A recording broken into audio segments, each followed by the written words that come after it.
Secretary local government board ज़मीर अहमद अब्बासी ने अपनी दस्तखत से 10 फरवरी 2022 को एक ऑर्डर निकाला। ऑर्डर का नंबर 680 है और यकीनी तौर पर इस ऑर्डर के तहत उन्होंने जहां ऊपर रवायती अंदाज में जो लाइनें लिखी जाती हैं जो पहले से टाइप शुदा होती हैं उसको छोड़कर असल खाने में लिखा है नंबर 1 के बल्दिया वस्ती के अंदर डिप्टी कमिश्नर ज़िला वस्ती ताहा सलीम को एडमिनिस्ट्रेटर बल्दिया वस्ती का चार्ज दिया जा रहा है। मोहम्मद अली जैदी जो कि XPC ग्रेड 18 के अफसर थे, इनको ट्रांसफ़र करके डायरेक्ट रिपोर्ट करने के लिए हेडक्वार्टर लोकल गवर्नमेंट डिपार्टमेंट का कह दिया गया है ताकि वो फौरी तौर पर लोकल गवर्नमेंट की तरफ रजू करें और अपना चार्ज छोड़ दें।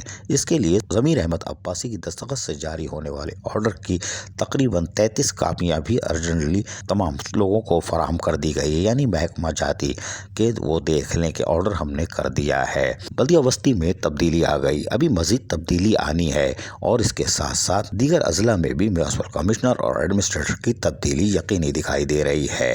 अब देखते हैं कि ताहा सलीम जो कि पहले ही बल्दियाती इदारों में काफ़ी अच्छे से काम कर रहे हैं, लेकिन उसके साथ साथ ज़िला वस्ती में भी वो एडमिनिस्ट्रेटर कराची बैरिस्टर मुर्तज़ा वहाब की मार्फत पार्कों के साथ साथ दीगर कामों में भी मसरूफ़ अमल थे और यकीनी तौर पर उनको बल्दियाती इदारों का तजर्बा KMC के बाद आ चुका है।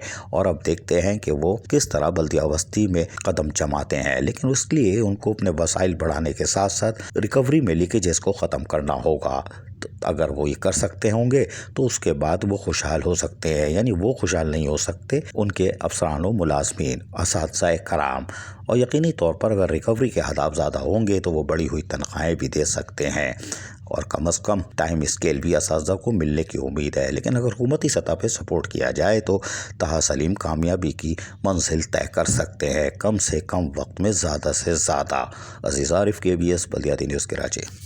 ऐसी ही खूबसूरत वीडियोस फ्यूचर में हासिल करने के लिए रेड बटन पर क्लिक करके और बेल आइकॉन को प्रेस करके हम सबके सब्सक्राइबर बनना मत भूलिए।